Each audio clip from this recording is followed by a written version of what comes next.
and I am here with Ened McNett. Romero. the date is December 7th, and we are asking them about their experiences at Northern New Mexico College, a small rural college in Espanola, New Mexico, established in 1909. The interviewees are graduating this December with a bachelor's in biology and are being interviewed regarding being awarded a National Science Foundation Best Scholarship. The scholarship is designed to provide mentoring, research experience, and enhance the learning experience of students to promote STEM as a degree program. Thank you for agreeing to this interview. It should take about an hour of your time, for which we are grateful. We are very interested in hearing about your experience as a Best Scholarship awardee. For this interview, you will be filmed, and the film will be posted on the Northern website and sent to the National Science Foundation as part of our annual report. Do you agree to be interviewed? Yes. Yes. Nobody believes me, but I don't actually graduate till May. I've said that like 150 times this week. They're like, great, you graduate in December. Great, so you're about out of here. No, still May. Still May. Yeah. Gonna graduate in May. Are you excited? I am, yeah. I'm starting to hear back from veterinary colleges that I applied to. I apply in the fall. I applied in the fall, and now I'm starting to hear back from them, and then I do interviews in January to start veterinary college next fall. Nice. When do you graduate? Now in December. Cool. Yeah. But you're thinking of staying on? Yes, I am. I'm thinking of staying because I have.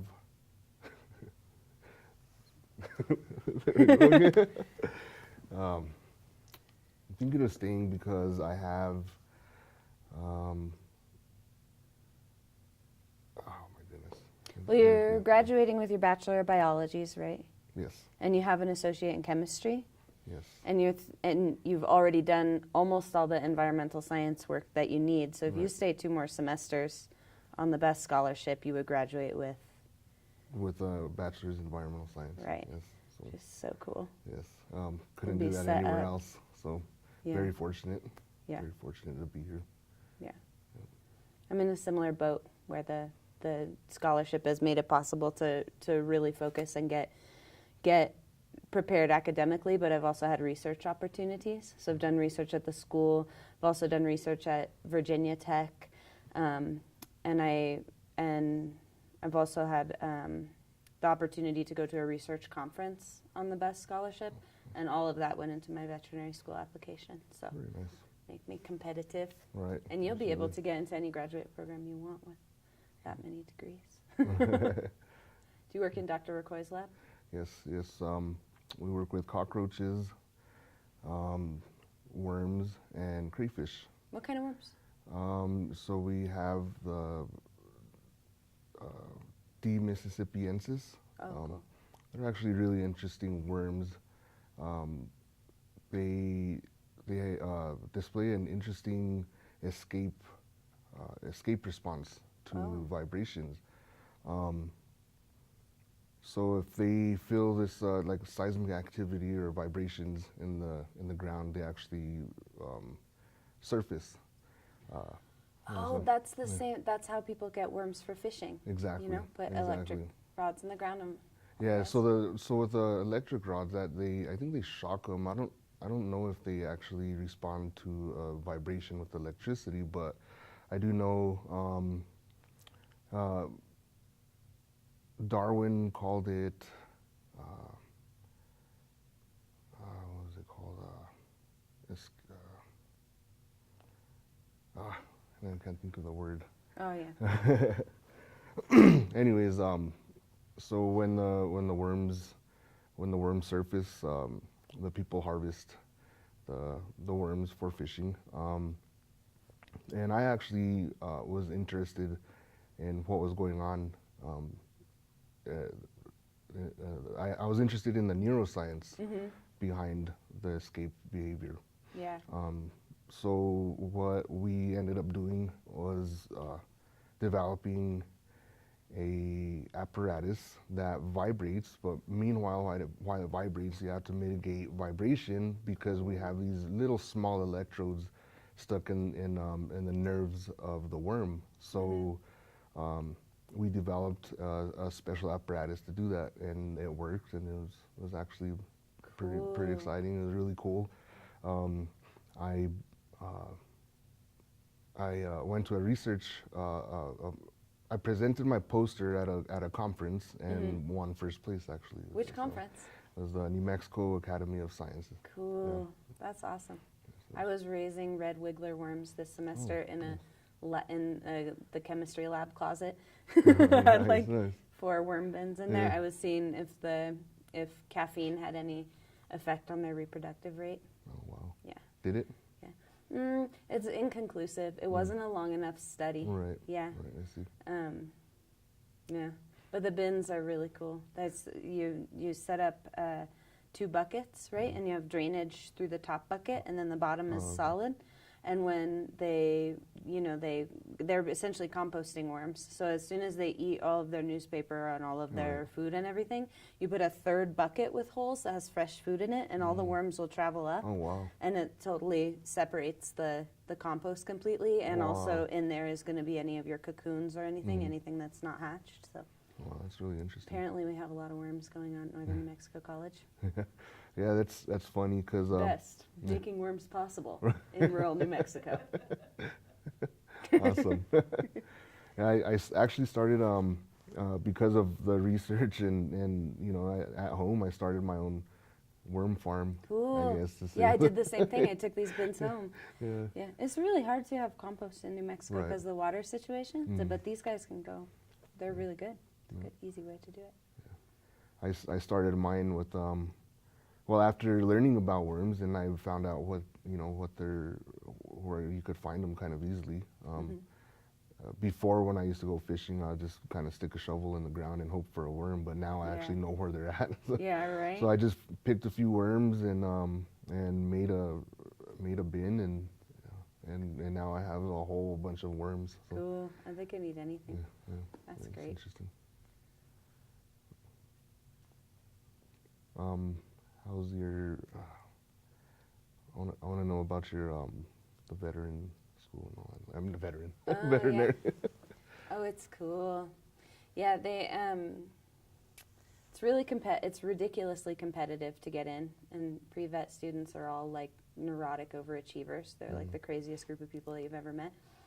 And so one really great thing about Northern, and specifically about the scholarship, has been the opportunity to like get to really focus on getting all of the extracurriculars that you need, because you need hundreds of hours of volunteer work with animals and hundreds of hours under a veterinarian and variety of research experience. So at Virginia Tech I did research with dairy cattle, and here I did research with worms, and then also I helped form the IACUC that Dr. West is doing, so that to enable vertebrate research on the campus. So I last semester, as my capstone, I wrote all of the protocol for that committee forming, so that sort of thing.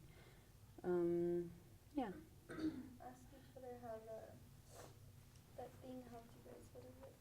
What is it? Or the scholarship. Mm-hmm. Sorry. I found looked up stage fright, Yeah. Right. and one of the symptoms or effects of stage fright is a dry mouth, and Oh yeah. so I brought chapstick, Stay water. hydrated, right? No, okay. When did Scholarship. you get to Northern? So I came here as a returning student. I was 30 years old. Came to Northern. I worked at a wastewater plant for about 10 years. That's when I first started. Came into contact with science. Got excited about it. The first few years working at the plant, I was. It wasn't boring. It was interesting, learning. My mind wasn't in the learning phase. Yeah. For so long, right? I mean, and so I was doing well, learning. they gave me some time to get my license, wastewater operator license, which Oh, is, cool. and after about 5 years, I got all the licenses. It was nice. It was a comfortable job, but after learning, it became mundane, and I wanted to learn more. So it took about 5 years for me to finally say goodbye to that job. But after a few things, life-changing experiences, I finally was able to say goodbye and pulled a retirement and paid off all my debt and started school. So that's how I came to Northern. That's awesome. 5 years later, I'm Yeah. life completely changed. So. That's cool. Have you worked with any? Animals that are? I don't want to say exotic, but how could I put that question? Like, any? Yeah, they call them exotics, Yeah, basically. exotic. Like if they're not, it's funny. They kind of say like, they're either pet or companion animals, or they're food animals, livestock, or and everything else they just call exotic, sort okay. of regardless of why they're being raised. And those I see. those might be companion animals or anything like that. But have I worked with very many exotics? No, my interest is mostly livestock. And so unless I happen to be in a veterinary office when they get something, like I've wrestled a couple parrots to get their nails clipped and that kind of thing, but that's about it. Yeah. And other than that, mostly like dairy cattle and pigs and sheep. I love a ruminant, really, which a pig is not, but they're still amazing. Pigs actually have a digestive system that's almost exactly like a human digestive system, and they have almost identical nutrient needs, which is why pigs are used so extensively in like in research related to like human nutrients specifically. Interesting. But I like ruminants. I like sheep and goats and cows. What draws you to that?